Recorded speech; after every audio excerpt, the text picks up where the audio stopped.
Bonjour, je me présente, je m'appelle Lo, je suis artiste peintre, peintre de marine. Aujourd'hui, je vais vous montrer comment je m'y prends pour dessiner une goutte d'eau. Donc là, je dessine déjà deux formes, une goutte d'eau ronde, si on veut, puis une goutte d'eau qui dégouline. Mais on peut vraiment le faire avec n'importe quelle forme de goutte d'eau. Là, je vais décider que mon éclairage vient de la gauche, comme ça peut être le soleil, une lumière, ou tout ce qu'on veut. Et donc tout de suite, je place le point de lumière sur ma goutte d'eau.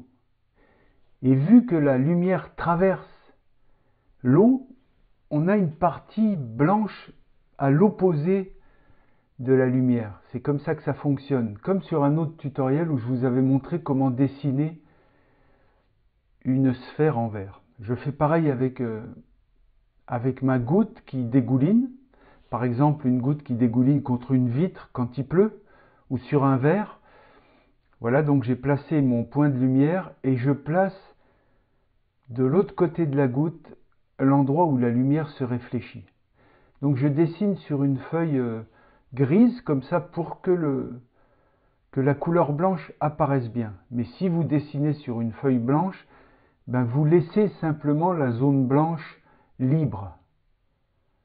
Mais ça se fait tout aussi bien. Puis après, je viens avec un crayon de papier. Un crayon de papier tout simple. Et là, je viens marquer, en fait, commencer à modéliser ma goutte d'eau. Donc pour ça, je m'y prends comme ça. J'appuie faiblement avec mon crayon de papier, puis je passe un petit gris que je viens estomper. Alors dans mon cas, j'utilise une estompe en papier, mais vous pouvez très bien le faire avec votre doigt ou avec un morceau de papier plié en deux avec lequel vous pouvez estomper. D'ailleurs, je me sers souvent de mon doigt. Mais là, pour les besoins de la cause, comme là, pour les besoins de la cause, j'utilise une estompe en papier parce que c'est très précis.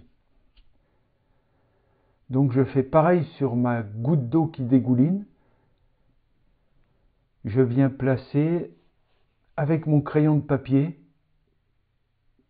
un noir qui se dégrade vers le centre de mon dessin.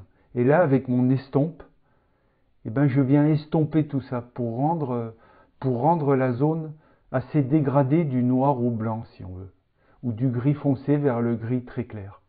Je fais attention de ne pas mélanger mon gris avec mon blanc. Ça, c'est la seule chose où il faut faire attention. Et vous voyez, on voit déjà que les gouttes commencent à prendre corps sur le papier.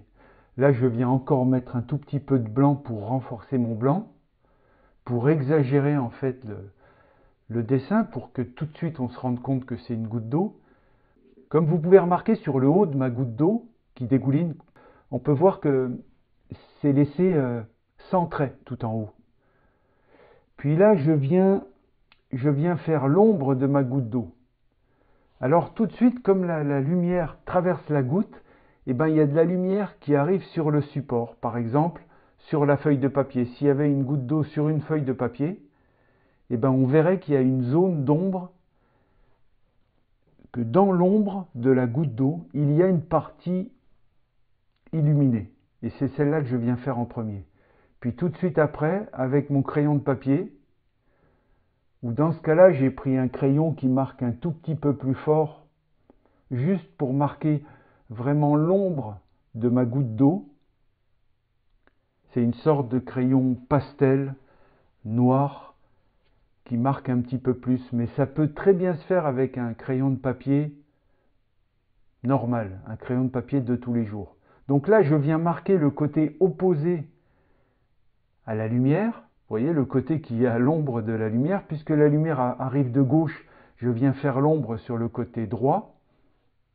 Et là, je viens tranquillement épouser la forme blanche, c'est-à-dire je passe autour de la forme blanche pour laisser l'éclat de lumière au milieu de mon ombre.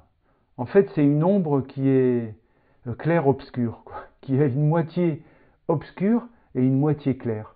Et c'est comme ça que la réalité de la réflexion d'une goutte d'eau sur un support, c'est ça. Il y a une partie de réfraction de la lumière en fait.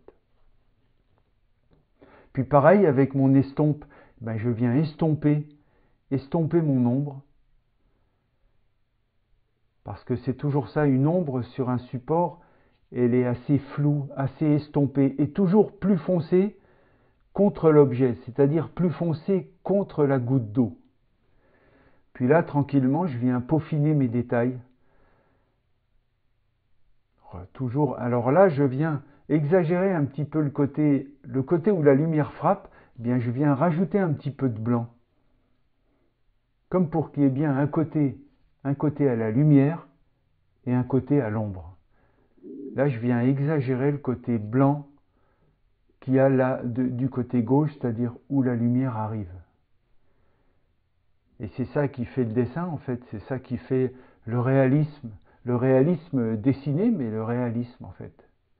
Et toujours avec mon estompe, je fais bien attention qu'au milieu de mon élément, de la goutte ronde ou de la goutte qui dégouline, ce soit bien flouté, si on veut. C'est très important, en fait, de peaufiner son dessin. Plus on veut de réalisme, plus on peaufine son dessin. Puis après, là, on peut aussi, avec de la gouache ou avec une peinture, venir encore renforcer le blanc qu'il peut y avoir dans ces gouttes d'eau. Dans mon cas, j'utilise un crayon blanc, un crayon à encre blanc, mais on peut venir avec de l'acrylique, de l'aquarelle, de la gouache, quelque chose de blanc. Et ça donne comme un petit éclat blanc supplémentaire, encore pour le réalisme de notre dessin. Mais c'est pas obligatoire, je le fais pour vous montrer toutes les possibilités qu'on peut employer pour rendre du réalisme. Puis voilà, là ça s'approche de la fin. Je viens encore faire quelques petits détails, peaufiner un peu, estomper, et puis voilà, c'est terminé. Donc là, je vous présente le matériel dont je me suis servi, un compas. Mais enfin, dans mon cas, je ne m'en suis pas servi, mais on peut, si on veut un rond parfait, utiliser un compas. Un crayon de papier, un crayon blanc, une estompe et un crayon fusain noir pour rajouter du noir profond et un crayon blanc. Je vous remercie de m'avoir suivi et bonne peinture!